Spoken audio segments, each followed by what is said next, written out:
I let her go off course at Tahoe. I'm Jeff Peltier, and in this podcast, I talk to many of my favorite creators, including filmmakers and podcasters and photographers. And today I'm talking to filmmaker Drew B. Darby, who is responsible for many of my favorite running films, and likely many of yours, whether you know it or not, because he's worked with athletes like Sally McRae and Nick Bare and Heather Jackson, documenting many of the world's biggest and toughest ultramarathons. That was kind of my introduction to very serious filmmaking in the ultra space. Drew and I talk about everything from the logistics of documenting a multi-day ultramarathon like the Cocodona 250 to how he works with brands and the future of branded content on YouTube. Running 250 miles to the average person sounds absolutely insane. This is the first time that Drew and I had actually had a chance to really sit down and get to know each other, and I am hoping to collaborate with him in this upcoming season. And of course, we had lots to talk about, so let's jump right in. So I'd like to start by hearing about your background as a filmmaker and specifically what led you to creating content within this niche of ultra running. So it's both very direct and indirect, I like to think. In the one sense, it's very direct because there is genuinely not another job or occupation that I have wanted more than to use cameras, shoot video, create all that kind of stuff. Like that has been in my blood since I was a kid. Making movies with my friends, but it's indirect in that, started in photography, went to school thought it was going to be business, eventually became film. And even then it's very corporate. It was very commercial. And, I wasn't even into running at that point myself. I didn't find running until around 2020. The first job out of college was at a nonprofit working in the criminal justice space and doing a lot of very traditional documentary storytelling, interviews, B-roll, and very contained. Like, it's not on the side of a mountain, anything like that. We're very much in studios, in homes, setting up interviews. And, one thing led to another. After about 4.5 years of doing that, I'd kind of told most of the stories I was interested in telling in that space. And at the same time, I discovered running in 2020 during the shutdowns globally. I needed something to offset the amount of sitting at a desk and editing that I was doing. And a great way to do that was running. And just figuring it out, getting into it. And I had no idea what I was doing. But, I was watching films like yours, films like Billy Yang's, stuff from Ethan Newberry. And I was like, oh, this is a really interesting world. Maybe someday the world of running will collide with my love for filmmaking. And then a couple years down the line, I found myself moving to Austin, Texas, taking a new full-time job at a nutrition company, sports nutrition company specifically. That was my avenue into sports. And then things just kind of snowballed from there as I just kept kind of leaning into this curiosity and interest in ultra running specifically, trail running specifically, and what kind of stories are able to be told around that sport. And also, it connected this, what was a hobby at the time, just running and being outside, playing in the mountains, that kind of thing. And I was able to connect all that together. It just made so much sense. And so now I am here embarking on year 2 of full-time freelance filmmaking. And I'm super lucky to say, I'm super grateful to say that, endurance sports makes up probably 90% of the work that I do at this point. Wow. You and I have a very similar story, like traditional kind of filmmaking, video production. I've been doing corporate video for years. I still have an agency that focuses on that. But I started running, and then I found the two things kind of just colliding. What was then the catalyst for you leaving that and then going freelance? Was there a specific project or opportunity that came up? So while I was there, the company is called Bare Performance Nutrition, started by Nick Bare. Fantastic company. Super grateful for that opportunity. They had signed Sally McRae a few months before I got there. She's been a longtime pro in the sport, Nike athlete, and had the opportunity to work on a documentary with her in, I guess that would have been late 2022.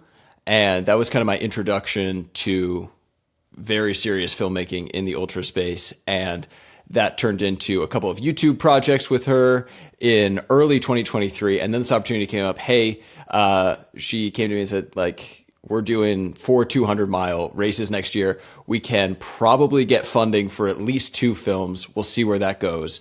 And a project of that scale was both very exciting to me. I was really interested, and it was definitely not going to be compatible with having a full-time 9-to-5 office job.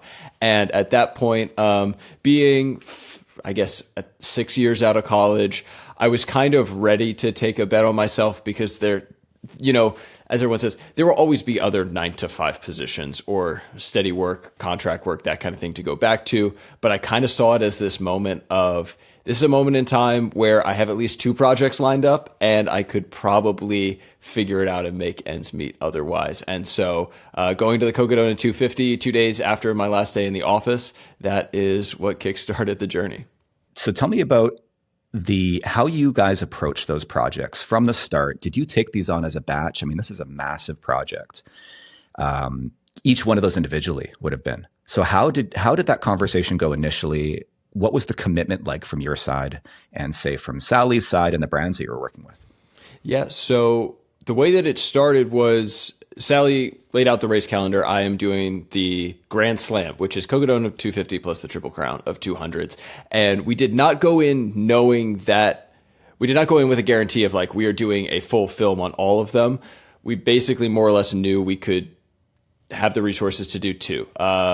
The first film at Cocodona 250 was entirely supported financially by Camelback, one of Sally's longtime sponsors. And so they kind of had I don't know all the exact contractual details, but like more or less a media budget. Hey, this is what we can put towards a film. I'll be honest that between Tyler and I did not cover my rent that month with the media budget, but we had enough to go out there and to do it, to make it happen. Camelback was amazing to work with because, we had little deliverables, a little social deliverable, little photo deliverable. They were not very heavy-handed. They didn't even ask to see the final film before we posted it. They were just very excited Sally was wearing what at that time was a prototype pack. That pack is now out, the Apex Pro. And they were just excited to showcase a vest that they thought was made for multi-day events. It was very much made to carry a lot against a pretty epic backdrop of 200-mile films. And I had a pretty good sense going in, though, the second film we made at Tahoe kind of took off far beyond what I expected. I had a pretty good sense that people are just, whether they're into running or not, they are just interested in watching kind of crazy feats of strength and endurance, that sort of thing. And Cocodona kind of hit that right on because running 250 miles to the average person sounds absolutely insane. And I kind of had this idea of, okay, that's pretty clickable, that's pretty watchable. And Sally has a strong enough following and she has a great core audience that will probably help us get that film out there. And we also, in the lead up to this film, I worked with Sally and Eddie to do 12 episodes on YouTube leading up there. And so we were able to kind of already gauge the momentum of, her channel grew from 5,000 to probably 40,000 subscribers by the time we went to Cocodona. And so we knew that, okay, the Instagram audience is transferring over to YouTube. There are going to be people around who have watched the whole build up and they're going to want to see a film. So that was kind of how we got this whole project off the ground. You said a few interesting things there. And one of them I want to pick up on is just this idea that running that distance is almost clickbaity in a way. Like there's that YouTube format, the challenge video, right? And now when a lot of people are running 100-milers, it's no longer that exciting anymore. You've kind of got to raise the bar. So Sally has probably attracted a lot of people just because of the nature of these challenges, yet alone how she's performing in them. But what's interesting as well, I think, about this project is that it's a brand-funded project, but it resides on Sally's channel. And you talked a little bit about this, and you did another behind-the-scenes video from that project. It's not, at first glance, the most heavily branded project. I don't think she ever actually talks about the pack, unless I'm mistaken. It's being shown, and there's one shot in particular where she's sitting in a chair at an aid station with a space blanket, and the pack's on over top of the space blanket, which I know was probably hey, can you just put your pack over top? We have to make sure we get the logo. But other than that, it's pretty lightly branded. And you talked in that behind the scenes as well about the fact that they were pretty hands off, which is maybe unique. But at the same time, it wasn't maybe, sounds like a passion project. So how were you approaching this as almost like a partnership in the sense that you saw this as a way to build your own experience and portfolio beyond simply making money off the project itself? Yeah, for sure. I mean, I don't think that going into a project where somebody pitches it to you as this is exposure for you, I never think that's a good setup. But if you're the one who thinks it originally, maybe if you come in and you're like this is an opportunity, and the exposure is worth it for sure. Now, I'm not saying I didn't get paid. I did get paid money, but us delivering 3 weeks after the end of the race, the final film, meant that there wasn't a lot of room for me to do anything else other than live this film for a month. But I knew the opportunity was there. I also, like, obviously there was the very immediate, hey, there are potentially 3 other opportunities this year with Sally's Races to make more films. If we really crush it on this first one, there's immediate payoff. It's not just like a couple of years down the line, there might be another opportunity. This was also the perfect storm of working with Aravaipa, working with Jamil, so media friendly, so open to having cameras all around the race. And that is something that, as I've shot more and more races, especially some of these like big ticket Western States UTMB, where it's a little bit harder to be media. Yes. I have, and I'm sure you've experienced this too. Like, I now realize that the freedom that we had at Cocodona really offered an incredible opportunity just to get exactly what we needed. And like Camelback from the beginning they were very trusting and they were very hands off. And that was a good sign to me that if we did do well with this first one, that they probably could be interested in more, just because we also are very low management. We deliver, Tyler and I delivered above and beyond, I'd like to say, and it didn't really take a lot of management. So that's a lot of lift for your brand and a lot of lift for your team manager. If it's like, well, we commissioned the film, we signed the contract, and then it really did well, and we didn't have to go back and forth. Where's the film? Is it coming out yet? Is it out yet? That kind of stuff. But yeah, it definitely was for both Tyler and I. It was a strategic bet on just kind of the perfect storm of the right athlete, the right brand coming in to support it, and the right backdrop where we have the opportunity to tell a really cool story and really great natural product integration. There are sometimes the product kind of has to be shoehorned in a little bit. It feels forced. What was the involvement of Sally and her husband, Eddie, on the project from a creative standpoint, logistically? They were definitely logistically, it's very important. We were very much paired up in just figuring out what is their race plan, what is their crew plan, all that kind of stuff. But, and especially with these longer ones, Tyler and I are very well equipped to be completely independent, because once the race is going, for the athlete, regardless of who it is, the most important thing is your race experience. Whatever you want that to be, the camera doesn't need to get in the way. What's great about working with Sally and Eddie was that, especially, we had just come off of shooting 4 races with them the previous year. I had already shot another race that year. There was kind of, the trust was there. They understood where we were going. Definitely after the fact, Sally and I had the chance to kind of sit, reflect on the race together, and just pull at the themes that we wanted the film to kind of pull out, because there's a lot that you could talk about in a 200+ mile race, but that whole idea, and this is where the film's titled Every Step Forward, and just kind of her mentality working through, after mile 30 every step is going to hurt, and how do I wrap my head around, like, we just have to keep going. So for sure, from a very much a story development standpoint, Sally was very involved in the Cocodona film. Though I will say, again, especially with the Cocodona film, they were great to work with, and that, like, we're not sitting down and having a conversation of lens choice, of camera choice, of gimbal versus handheld at all.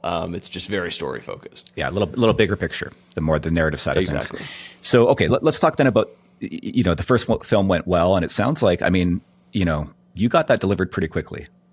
Yeah, I will say I was racing. There was one other film that came out from there who now I know Drake, who made that film with, I'm blanking on his name. Super long hair, Southern Navy SEAL. Anyway, that's it. But anyway, I knew there was another film coming, and I was stalking their Instagram stories, and I was racing them to deliver to ours for her. Oh, interesting. Yeah. Okay, so then obviously that went well. You were probably in the meantime negotiating for the next projects. So tell me about, did you now do anything different based on how the first one went?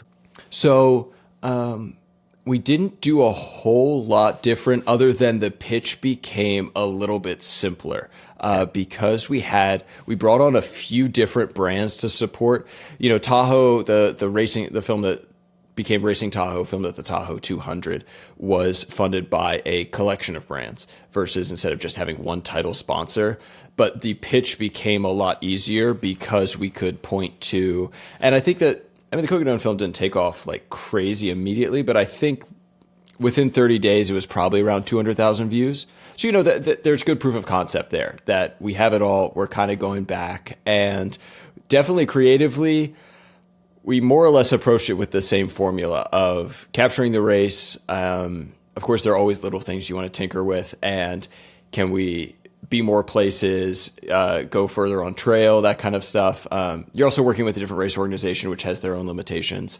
Though I will say that Tahoe was fairly easy to shoot. Destination was very flexible with us in doing that. But yeah, we opted instead, I think, to not just keep hammering the same sponsor for more money, because we also knew we needed to up the budget for the next one. And it would be easier with the place that we were at there. Also, pitching and gaining support mid-year is different than pitching at the beginning of the year, maybe when marketing budgets are super flexible. It's kind of more, okay, can we ask in that 3,000 to 6,000 range? That might be a little more discretionary than, hey, can someone in the middle of the year write a check for $10,000, $12,000, $13,000 to that's a little bit harder in the middle of the year.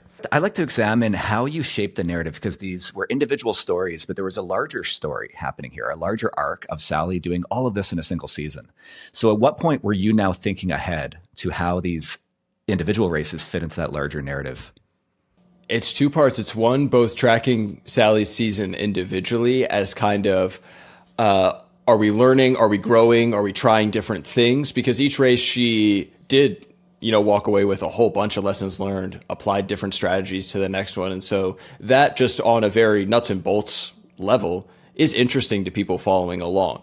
How are we changing? How are we approaching differently? Learning, growing. Those are all important parts of the character journey. And then on the larger scale, I like to think about what is the moment in time that that the athlete is approaching at the start line. And I think with each race, it sort of evolved. With Cocodona was like, we are trying something new. Like something's going to happen. We don't know what. With Tahoe, it was more of this, now that you know how bad it can be, how do you mentally wrap your head around, oh, I already know, and there's no beginners like, oh, well, maybe it could get better. Like, you just know it might just only get worse. And then when we came to the end with the film at Moab, we ended up skipping over Bigfoot for a few different reasons, mostly just scheduling conflicts with Tyler and I.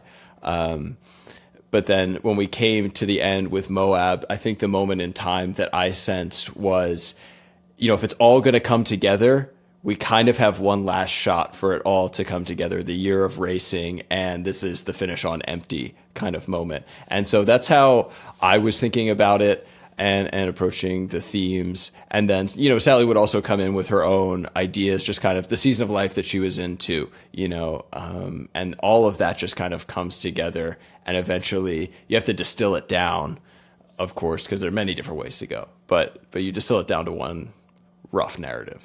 Sure. And tell me about that collaboration with Tyler. So when it comes to division of labor on the day while you're filming, as well as the overall direction, post-production, how do you guys work together? Yeah, so Tyler is first and foremost an amazing photographer. And so when we had specific photography deliverables, I kind of, we decided that is his area because that's his expertise. I shoot photos. I would never call myself a photographer, just out of the respect for his craft, for sure. I took a little bit more of the producer, travel logistics kind of role, as well as, I lead the conversation a little bit, but we agree on visual direction, style, that kind of thing. And then I kind of have the story in the back of my head. When we do the interviews, I'm always running the interviews, that kind of thing, asking the questions just to make sure that I have the pieces. Because in the end, mostly just based on how quickly we turn these films around and also just time and budget, I typically handle the production end to end, or the post-production end to end, just because it's very efficient, it's very streamlined, and I loved, when we made this film in-house at BPN with Sally, Tyler, and I, called Choose Strong. We did work back-to-back, desks against each other, for 8 weeks to make that film. That was incredible. We were able to split it up. I just we did not have the budget for him to sit next to me for 2-3 weeks, or even I would have loved to have him color the films and do the color pass. We just ended up not. I didn't want to make that ask of Tyler to give up his time when he was already and putting in so much time on the photo side. So that's kind of how it ends up being. And it's also like, it's the perfect pair. I was actually chatting with somebody about this earlier today. The perfect pair of a 2-person team is both of us can do everything. And you lean into one strength or you lean into one specificity, but a 2-person team where like there are moments where we split and we have to run a crew separately. And we're both like perfectly capable of doing that, which is an amazing collaboration. I want to talk about how you plan. Are you location scouting to think like when Sally's at this point in the course, maybe at this time of day, the light's beautiful, looking at access, transportation, run me through the logistics. What are some of the considerations that viewers might not realize go into producing a film like this? Yeah. Location scouting would be amazing, right? We on-sited all of, Tyler had shot Leadville before for the Shoe Strong project. So we do know the Leadville course. Everything else was completely on-sited, to borrow a term from climbing. Other than, we kind of got into this rhythm of you try to get in 2 days early, and you try and use those 2 days to both shoot the little pre-interview stuff, that kind of thing. Even though I've moved away from the pre-interview because I rarely ever use it. And you just try and pick 3 or 4 spots on course that you want to even sometimes there would be a road to an aid station that it's marked 4x4 high clearance. Like we have a 4x4 with kind of high clearance and we just want to go take a look at it, especially at Moab. There were just some roads where it was like, this looks possible, but I don't want to go out here at 2 a.m. and discover it's not possible. So you kind of have to prioritize based on your list of potential spots. So to go bigger picture, how Tyler and I have approached these courses, how I approach most of them is I will watch as much stuff as I can on it. Especially like Cocodona has some, I don't know, there's like a 3-hour long video that somebody made with a GoPro. I watched almost the whole thing, skimming through that's a cool spot, that's a cool spot. Figure out where it is on the map, and you collect as many spots as possible on the map, and then begins the paring down process of, could we get there by car? Could we get there by hiking? Could we get there by bike? Do you have to go along the course? Could you backtrack on the course? Could we instead fly a drone? Are we allowed to fly a drone? And can we get it up to that spot? And then you kind of arrive at, okay, these are our spots that we know are accessible, that we know are worth going to, that kind of thing. And then the beauty of the multi-day is that you just pray that there is light at the beautiful spot when you actually get there. Because there are some, I remember at Moab, seeing the photos of beautiful yellow aspens, all that sort of stuff. We were so excited, this is going to be a beautiful backdrop. Sally loves the color yellow, all this kind of stuff coming together. And it's night. Hit that spot and it's just pitch black. I got there kind of an hour later than Derek, who was filming with me, Derek Lytle, had hoped. And he's like, man, if you were just an hour earlier, I could have got the drone up and we could have got some beautiful stuff of you heading up the mountain. But yeah, you have to roll with the punches. You're documenting a real race here, right? It's not staged. So exactly. Yeah. And I am just so, the race experience has to be preserved. That's just my whole thing, is that I never, even to the point of I have let Sally go off course. And I've told this story a few times. I let her go off course at Tahoe. And that wasn't very far, but there was a branch and she went left and I knew the course was right. And Tyler and I just stood there. I didn't say anything. She was going to figure it out eventually. But, to me, she's in that podium position. That kind of means something. And there should be no advantage from you having a film crew, even if we're allowed to be on course. The race, to me, it's just the race experience has to be preserved overall. So yeah, I definitely skew very hard into the fly on the wall verite versus, I never interfere. It's even to the point of I rarely will talk to an athlete, even somebody like Sally, who, is a friend. I'm not saying I never say a word hi, especially at night, you don't want to scare them, which that's happened many times. Let's talk about the media pass. The fact that you can go places that other crews can't. Let's talk about the logistics behind getting those media passes, drone permits. All this stuff that goes behind that like you were saying, even just the permission to film at some of these events. Yeah, and it's that's a tricky world because right, like it's different with every single race. Some again, like in Aravaipa, they're very willing to have media, and it's kind of all set up for you to be there. There's not a real bit. There are not a ton of big restrictions. There are some of their races where they're very clear about no drones anywhere because of the live stream, and you know everybody understands, plays by those rules. Like it's never, I've never seen it be an issue. But yeah, when you get to these big multi-day events, 200+ mile courses, then you start to think about, here on the map, we're actually butting up real close against a boundary of be it wilderness or a national park or something like that, where it's like, okay, just be really aware that the rules completely change. And, you know, before recent legislation change, it's like filming in national parks, different restrictions there. Yeah. There are all sorts of considerations behind, and media passes. Every organization comes with their own restrictions. Of course, they all tell you, hey, don't interfere with the race. You're not there to be crew. You're there. It's kind of like a journalistic code of ethics. I've seen those rules completely ignored. I have seen media members crew people. I have, you call that out as best as you can, but sometimes it happens. I see photographers yelling splits, that kind of thing, which like is a gray area. Unfortunately, I have seen media past crew members, which is complicated. Like I try to never blur that line because it's just like, if I crew you in the aid station, but I'm also media. Yes.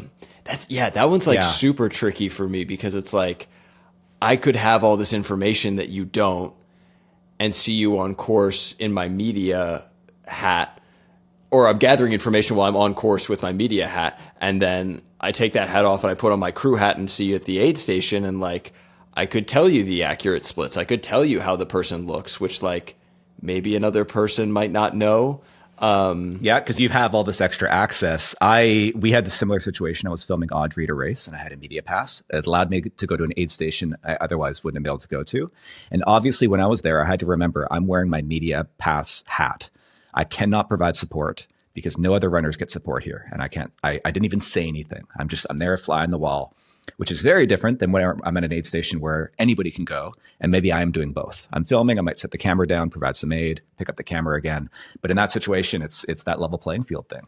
How can race directors better support filmmakers when it comes to providing access, resources, and things like that? Do you have any tips for race directors? Yes, I have a few. I have a few ideas for sure. One is making the process for applications just as clear as possible. Whatever you need to feel confident that who this person is has a legitimate assignment, has, some race organizations ask for like, where's the film going to live? Like, what are you making? Details. That's all great.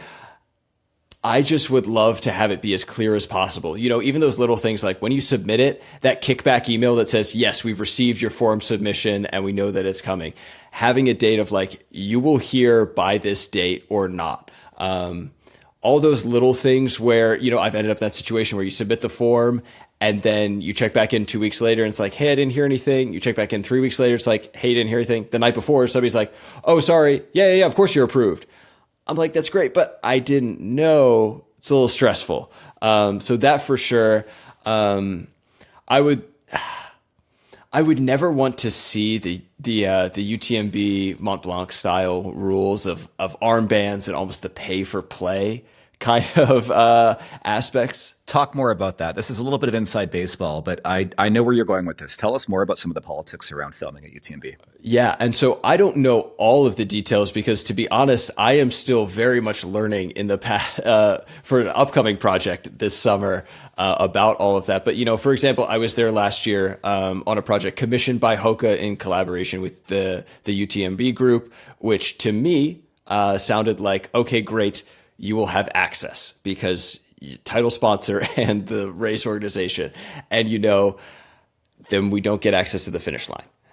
Then we don't get access to the start corral because while my pass says Hoka and UTMB, we didn't pay for me to have an armband. And none of these rules are necessarily out there in the open for somebody like me who I'm finding my way into the in-group still a little bit on the outside, and especially internationally, it gets even trickier with how many people are involved. But yeah, just learn. I've been doing a lot of learning about the process of, and then also there are usage rules. Like I've heard stories of, and I don't know all the details of.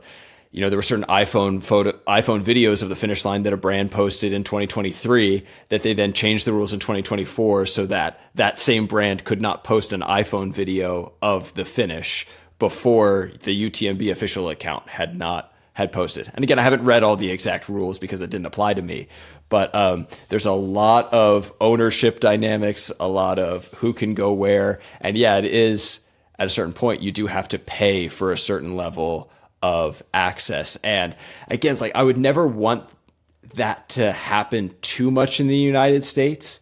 But I also see the days of maybe like free for all media kind of going away when it's like, yeah, we just physically can't support a finish shoot. In Western states, we're not paying to play necessarily, but they have a cap on media passes because their finish shoot can only support so many people. And I get that. Like, you can't have every single person who just wants a better iPhone video apply for a media pass, get it, and then clog up the finish shoot, getting in the way of their own media. So, but yeah, above all, clarity in the application process, clarity in the rules is the biggest thing for me as a filmmaker, because I am always happy to play within whatever sandbox I'm given. Like, you'll jump through the hoops, but you need to know what they are. But we need to know what they are, and surprises on race day are the worst thing. I never like being surprised on race day, where you have to do a conversation with somebody like at a start line, trying to convince them that no, this is what I was told the rules were, and they say, well, I have a different understanding. We're seeing an increase in media at these events. Everybody's got a GoPro. I mean, people like me running with a GoPro with a selfie stick, which I'm sure sometimes I get in the way of your shots. And in fact, I think there's even a shot in the Moab film of me with the GoPro running off. Well, so funny enough, the first time I think we ever exchanged words was at the top of like the first climb at Moab, where you actually stepped out of the way of my shot. And I'm like, no, go. Because I'm like terrified. I'm like, dude, people are racing. Like, you get in the shot, it's fine. That's exactly it. You're absolutely right. Yeah, heading into the first aid station there. That's so funny. But this is a real concern, I think, in our sport. And maybe it's something we can talk about towards the end, which is sort of the future of, media at these events, blurring the line between professional film crews like you, amateur, I would say people filming their own race, let's say, like more like me. And at some point, there are people showing up without media passes, and maybe their crew is also filming with a GoPro, but they're standing beside you with a media pass and a big camera. And at some point, there might just be too many cameras at these events. But before we get into that, I want to talk just a little bit more about kind of those projects now, having all that behind you. I would say to anybody watching or listening to this, check out Drew's YouTube channel, because you do breakdowns of, I think, at least a couple of those projects in detail, where you talk a lot more about some of these logistics. You do director's commentaries. But what would you, in hindsight, what could you have done? Would you have done differently, better? Do you need more cameras? What did you get right? What would you if budget wasn't an issue, what would you do differently? If budget wasn't an issue, what would we do differently? I mean, there are a few answers. I did have the opportunity to work on a project with Sally this past year, along with Tim Tollefson, Mammoth Trail Fest, around launching this new race, the Mammoth 200. And, it was the first time that we had 4 people shooting on the crew. And the biggest thing to me, especially with the pace that a 200 moves at, is not really like more cameras for the sake of more angles. I never even want 2 cameras rolling at the same time, to be honest. There's so much footage, there's so much stuff. But the big thing to me is the rest aspect, the sleep aspect, and being able to take time off, have somebody else cover a night section so that you can actually get 4 or 5 hours of quality sleep. Tyler and I learned the hard way at Cocodona the first year that putting yourself in a sleep debt of 1 to 2 hours on the first night, 1 to 2 hours on the second, and then Tyler especially really suffered there because he was sleeping upright in the driver's seat. The third night it was like, okay, this is just a crash moment. Like, there is no way around. We have to find somewhere to sleep. And so then it's like, at that point, if you're not in the game further into a race, that's when the drama's happening. You need to be in the game. So like that's the biggest thing to me of doing things differently is approaching these, especially multi-day events, more sustainably and trying to do it in such a way that like I am not absolutely beaten to shreds at the end when things are developing and things are changing. So that if and again, if you've seen the Mammoth 200 film, like if at the end we have to go up to the top of Mammoth Mountain and I have to pace those last 4 or 5 miles, I'm still in the game because I've slept. Yeah. So that was a huge innovation. Yeah, I mean, if money was no object, to me, just I'm more concerned about story. Like, it's not really about gear. Like, I have fun cameras and drones and stuff. And like, sure, if I had all the money in the world, we'd upgrade every little thing to get marginal more time recording. I don't know, all sorts of little stuff. But to me, it would be about having more days to shoot.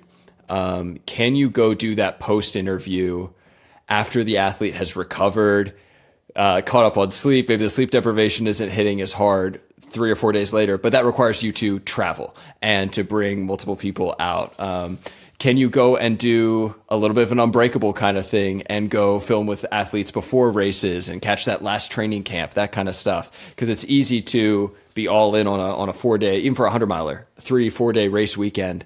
But to me, especially having now shot a bunch of those, I'm almost more interested in the behind the scenes than I am in that race day.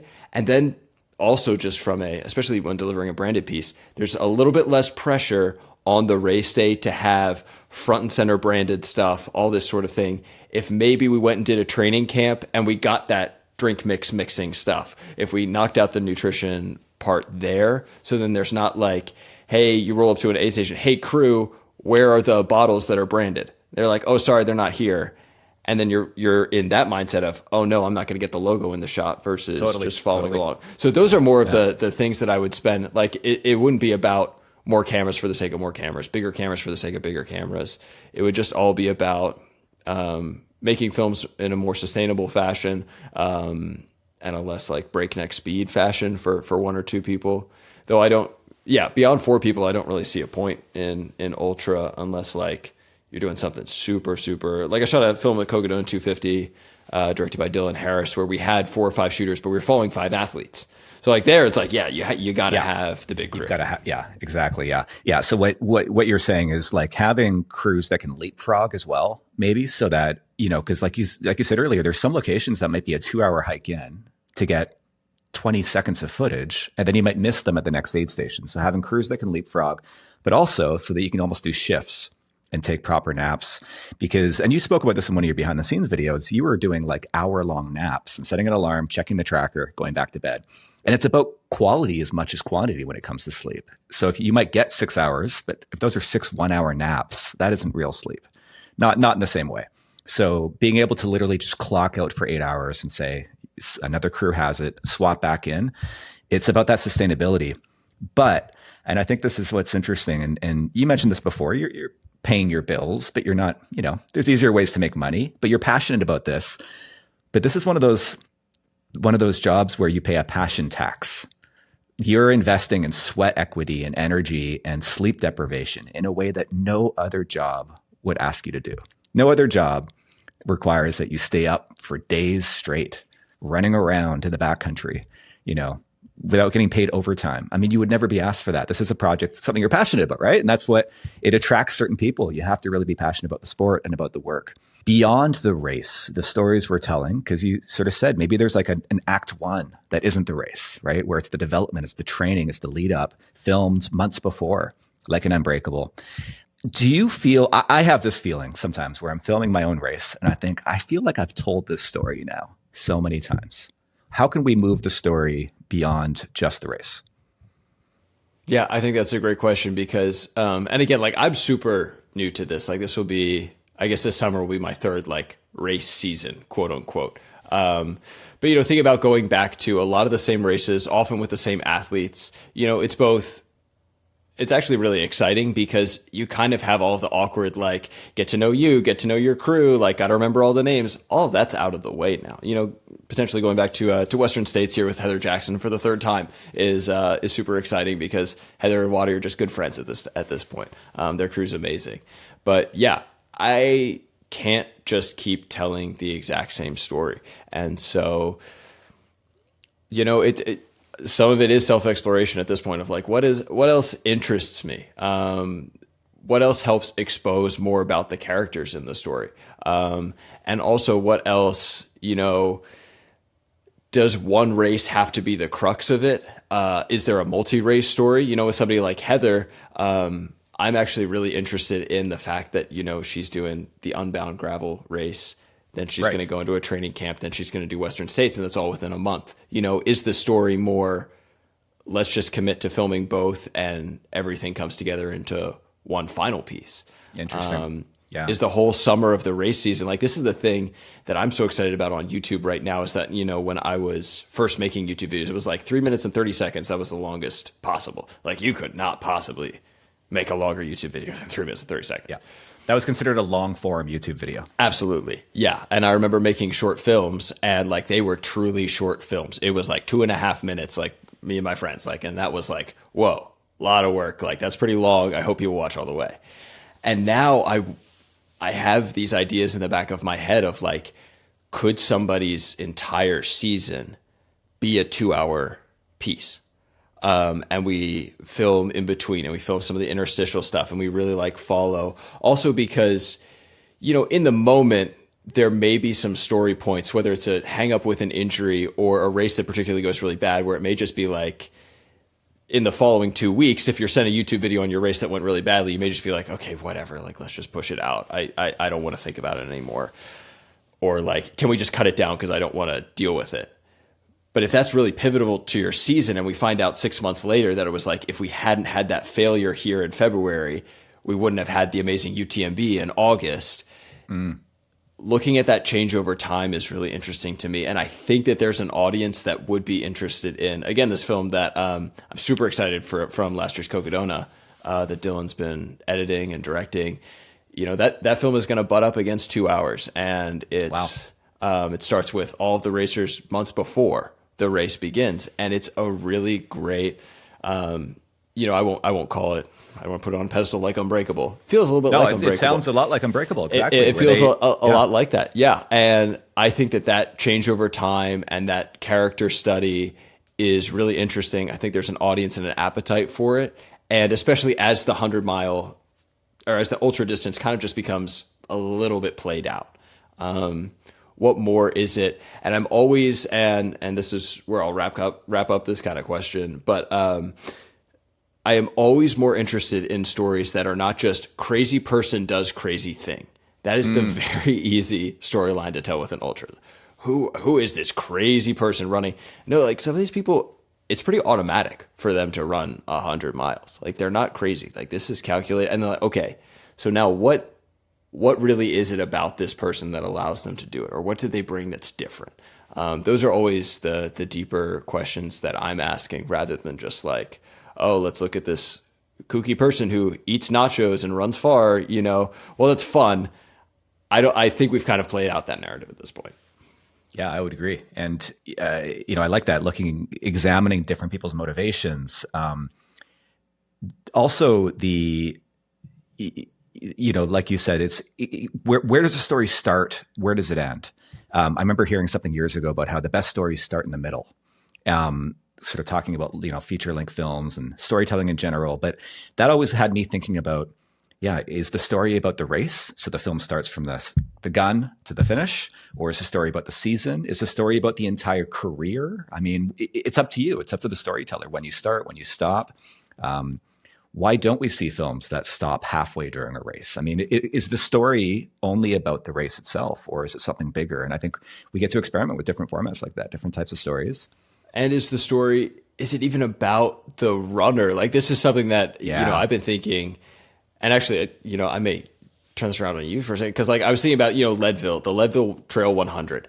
I feel it's a little bit played out at a certain point. The story's there, kind of played out. But there's this magical Hope Pass aid station. And what if you told a story starting when those volunteers pack up the llamas and they're hiking the llamas up. They're setting up their tents. They're going to be up there for almost 3 days. And you just live with this group who's living on this pass for 3 days. And like, that's the kind of story. And I'm very interested in that, but also the other part of my brain is turning, the marketing brain, which is where does it live? How does it get seen? I feel like there are some of these kind of borderline stories that don't necessarily follow a grow a brand narrative by showing off their products or something like that. But it's like, what is the avenue to share some of these untold character studies, location studies, just kind of like absorb the culture of an event, but not necessarily have it like married to the journey of an athlete who is wearing or drinking or eating a certain thing. Yeah, I feel like it does typically, maybe not always, I'm sure we could think of examples, but most stories are about people going through some kind of challenge and overcoming it. I mean, that's the typical hero's journey. But like you said, you right away identified, what about the aid station volunteers? You know, what can we tell their story? Kroger's Canteen. Salomon made a film about that aid station. That's a great example. Yep. And I think actually Salomon as a brand, I would say, is a good example of telling stories where the products are a little bit more lightly integrated, and they're often telling stories that aren't about races. They're about athletes, talking about their careers, their unique lifestyles. One of my favorite Salomon films was about a dog. I think it was called Trail Dog. And it's one of my favorite Salomon films, and a dog who's getting a little bit beyond his years to be able to run on the trails anymore. It's just a beautiful short film. So I think like there are these stories on the periphery of the racing that we can be telling. But again, I think it always does it's about finding the right character still. And maybe there's some unique stories if we just think about who else is involved. I'd love to see stories about how races come together. I mean, what about the 6 months leading up to a race? All the work that goes into some of these races. That would be an interesting thing to see. Yeah, like we watch these NFL Films does a great job of, you know, what does it take to take the Philadelphia Eagles to Brazil to play their game and like that kind of thing. I would argue that, you know, like the Moab 240 probably has some similar logistical challenges on a much smaller budget than, say, taking an NFL team on jumbo jets. You know, yeah, Sure. there's absolutely like who would carry the mantle for us of the classic Salomon TV. That's kind of what I've been thinking a lot about, because that, especially when I was just learning about this whole sport, like that was an instant reference. I mean, that was the thing. We've seen an evolution, particularly on YouTube, of branded content being published on an athlete's channel instead of necessarily on the brand channel. A brand can invest in content to live on an influencer channel and get way bigger distribution and lift, way better mileage, way better ROI. Because the reality is that many athletes, myself included, have larger followings than the brands we work with.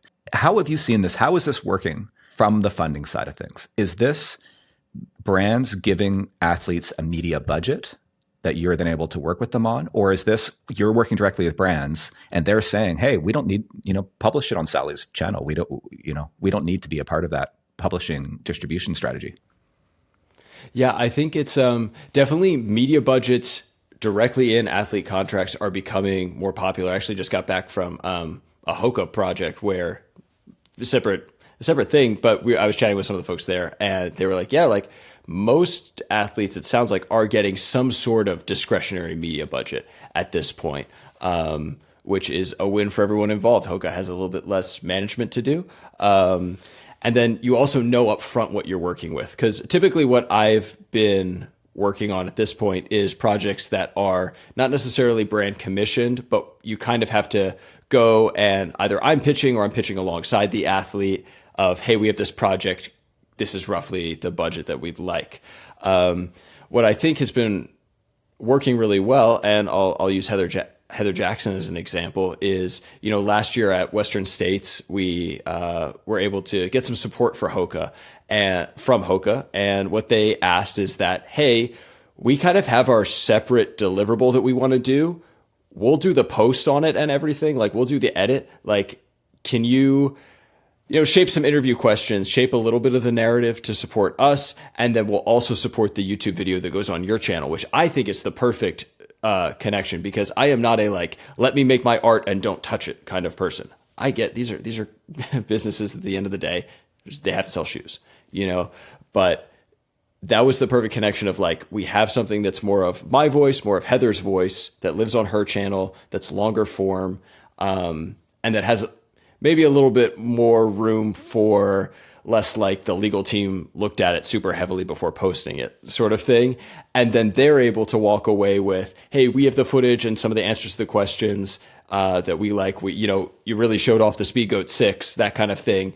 And, we're able to craft exactly what we need for our channel. And that seems to be, I think, where things are headed, where it's, once you have that trust, you do have to have a platform. You can't just, I don't think we're quite at the stage where it's like a brand will pay for you to launch your own YouTube channel.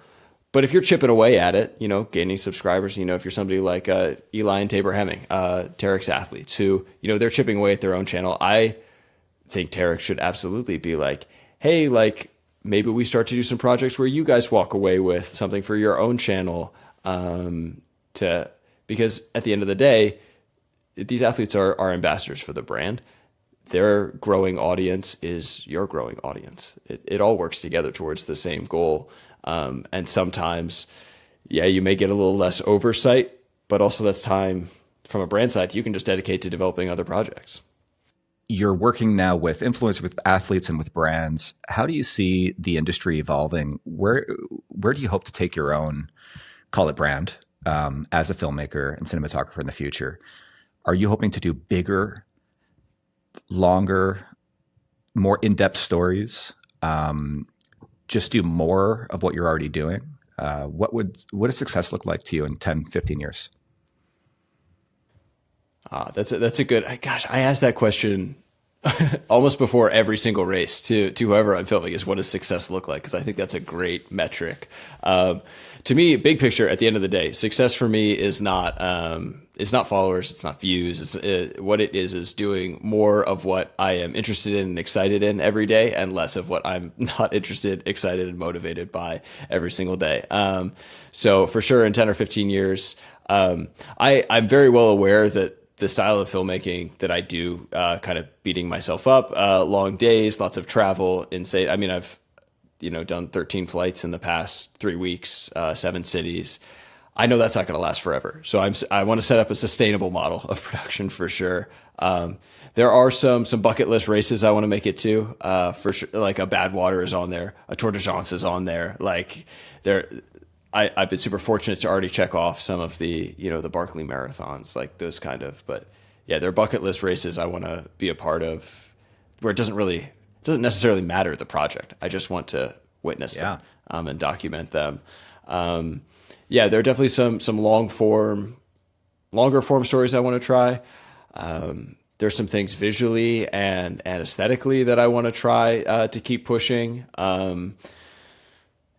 mean, in 10 or 15 years, like I would just be excited to be doing more teamwork with amazing people, whether that's creatives, whether that's athletes, whether that's race directors. I don't have like a roadmap necessarily. Like I'm not obsessed with specific bullet points at this stage. What about you as an athlete? Yeah, that's where I was going to go, is that like I have given up. Like last year, I had to say no to 2 or 3 races that I was signed up for that projects got in the way of. This year, my big win, honestly, is going to be Mammoth 50K in September, showing up trained, fit, and saying no to projects that get in the way of me filming that, including that weekend. Will we ever see you documenting those races from a first-person perspective? Oh, absolutely not. No. Okay. which is funny to say, because I mean you do an incredible job of it. I look at it, I'm like, I could like learn how to do that, but at the end of the day, one of the things I love the most is running in these amazing places with no camera and just doing it for me, with friends, or honestly, one of the most special ones, especially with athletes that I've gotten to work with over and over again, is those moments where it's like, hey, I'm going to go out on a run a day or two before the race. Do you want to come with me? And I'm able to put the camera down and say, this is not content time. This is not Drew's on the clock time. Like, let's just go for a run and like enjoy it, because we enjoy this sport together. And yeah, so I don't think I will ever, there may be some stories I want to tell around my own running someday, but I don't think I would ever want my own running to have to collide with me documenting as well, because I do so much time on trail in the mountains, that kind of thing. And it's like the camera is just part of it. I'm like, all right, we're lugging the camera around. I just love being free without the camera. I'll be honest. I could imagine, and there are definitely pros and cons, but I can tell you, I love collaborating with people like yourself now, where I can sort of shoot some on course footage on the GoPro, but hopefully one day we can collaborate and I can have you out there on course shooting some really high quality stuff and helping me tell a great story. Yeah, for sure. I mean, honestly, like again, like I said this to somebody this morning, I was like, I love watching what you do, because it is just it's a great experience for me. You're so good at, in the moment, still being able to convey the story points and convey where things are going and getting the footage. I think it's like, that's really cool. But I also look at it and I'm like, yeah, that's probably not for me. What are you most excited about? I know you have a project coming out here shortly. Yeah, I'm super excited to, I had the chance to be at the Barkley Marathons last year, which made noise all around the world with Jasmine Paris finishing. I'm working on a film that we do have Jasmine's involvement. She has given her blessing to wrapping that up alongside Finn from Single Track. We're not exactly locked in on all of the details of it, but we're excited to share and hopefully unearth some unseen footage, some unseen moments, different perspectives. So that one is very exciting. I got a couple of adventure projects planned for this summer with a few friends that may look a little bit more like me in front of the camera, a little bit more like GoPro style than just making race films. That's honestly right now what I am excited about is making films outside of the context just of racing. I've gotten a little tired of caution tape and neon armbands. And if you don't have the right sponsor on your little badge, well, good luck. You're never going to see the footage that was promised to be shared with you. I'm more excited by, hey, we got the permits to go do this hike.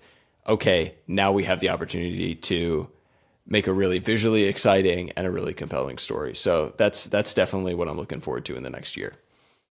So just an update here. Since recording this episode with Drew a few weeks ago, he and Finn Melanson from the Single Track podcast, who you'll remember from a few episodes ago, they've released their film about Jasmine Paris and the Barkley Marathons on YouTube. It's called The Finisher. I highly recommend checking it out. It's now one of my all-time favorites, and I will link to it in the video description below or in the show notes if you're listening to this on Spotify, Apple Podcasts, or wherever you get your podcasts.